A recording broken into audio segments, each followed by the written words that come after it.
1957 میں honey bee پر ایک experiment کیا جا رہا تھا۔ اس ایکسپیریمنٹ کے دوران ایک چھوٹی غلطی کی وجہ سے بہت بڑی گڑبڑ ہو گئی۔ یہ نوٹس کیا گیا کہ ایکسپیریمنٹ کے بعد مکھیاں بہت زیادہ اگریسو اور وحشی ہو چکی ہیں۔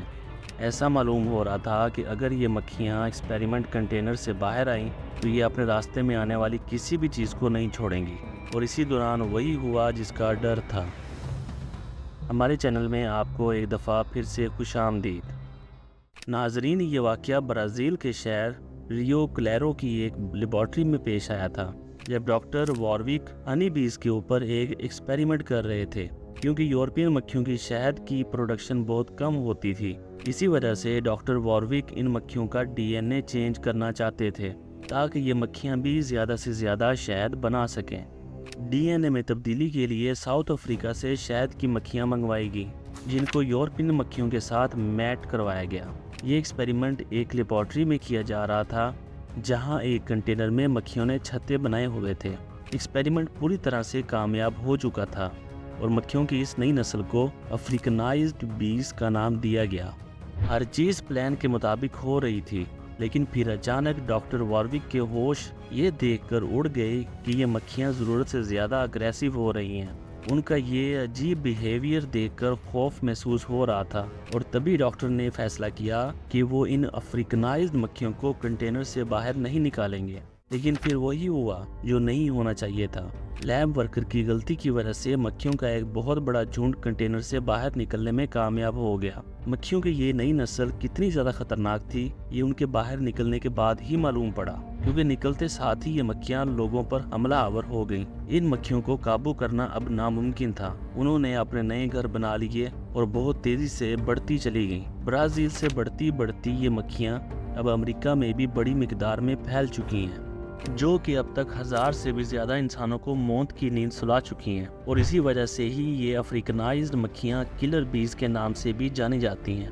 دیکھنے میں یہ زیادہ کالی ہوتی ہیں اور دوسری ہنی بیز کے مقابلے میں کافی زیادہ خطرناک بھی۔ 500 میٹر دور سے بھی یہ اپنے چھتے کی طرف بڑھنے والے کی طرف یہ ٹوٹ پڑتی ہیں، اور اگر انہوں نے کسی انسان یا جانور پر حملہ کر دیا تو حیرت انگیز طور پر اس کا آدھے کلومیٹر دور تک بھی پیچھا نہیں چھوڑتی۔ لیکن دوسری شہد کی مکھیوں کی طرح یہ افریکنائزڈ مکھیاں بھی انسان کو کاٹنے کے فوراً بعد ہی مر جاتی ہیں۔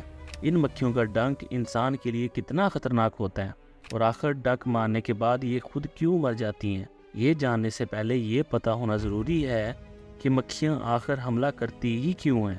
سب سے پہلے تو یہ سمجھ لیں کہ مکھیوں کی چاہے کوئی بھی قسم ہو، وہ انسان پر صرف تب حملہ کرتی ہیں جب ان کو خطرہ محسوس ہوتا ہے۔ نارمل شہد کی مکھیاں تب حملہ کرتی ہیں جب کوئی ان کے ہائیوی یعنی چھتے کو ہاتھ لگاتا ہے، لیکن افریکنائزڈ مکھیاں کیونکہ ضرورت سے زیادہ اگریسو ہوتی ہیں، اسی لیے وہ دور سے ہی اپنے چھتے کی طرف بڑھنے والے انسان پر حملہ کر دیتی ہیں، پھر بے شک وہ کسی اور مقصد کے لیے ہی کیوں نہ گزر رہا ہو۔ جب یہ مکھیاں پھولوں سے پولن جمع کر رہی ہوتی ہیں تب یہ کسی کو کوئی نقصان نہیں پہنچاتی، لیکن اگر اسی دوران کوئی ان کے اوپر پاؤں رکھ دے یا ان کے کام میں رکاوٹ ڈالے تو پھر ان کو غصہ آ جاتا ہے، اور پھر وہ ان کو ڈنک مارے بغیر سکون سے نہیں بیٹھتی۔ لیکن ان کو اس بات کا بالکل بھی اندازہ نہیں ہوتا کہ ڈنک مارنے کے بعد یہ خود زندہ نہیں بچیں گی۔ اصل میں ان مکھیوں کا ڈنک ایک ڈیگر یا دانتوں والے چاقو کی طرح ہوتا ہے، جس کے دانتوں کی ڈائریکشن اوپر کی طرف ہوتی ہے۔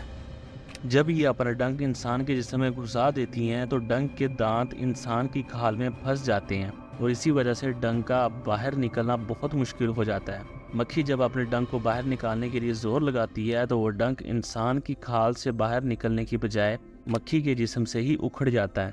نہ صرف ڈنک بلکہ مکھی کے مسلز، نروز اور ان کے ڈائجسٹو سسٹم کے کئی حصے بھی ڈنک کے ساتھ الگ ہو جاتے ہیں، جس کی وجہ سے مکھی موقع پر ہی مر جاتی ہے۔ وہ لوگ بہت خوش نصیب ہوتے ہیں جن کو صرف ایک مکھی نے ڈنک مارا ہو، کیونکہ یہ مکھیاں ہمیشہ جھنڈ میں ہی حملہ کرتی ہیں۔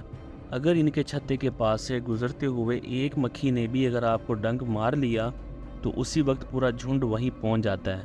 لیکن سوال یہ ہے کہ آخر دوسری مکھیوں کو پتہ کیسے چلتا ہے کہ حملہ کہاں اور کس پر کرنا ہے؟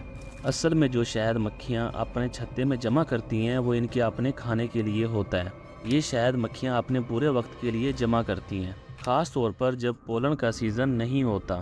اپنے چھتے کی پروٹیکشن کے لیے کئی مکھیاں اس کے آس پاس باری باری پہرا دیتی ہیں۔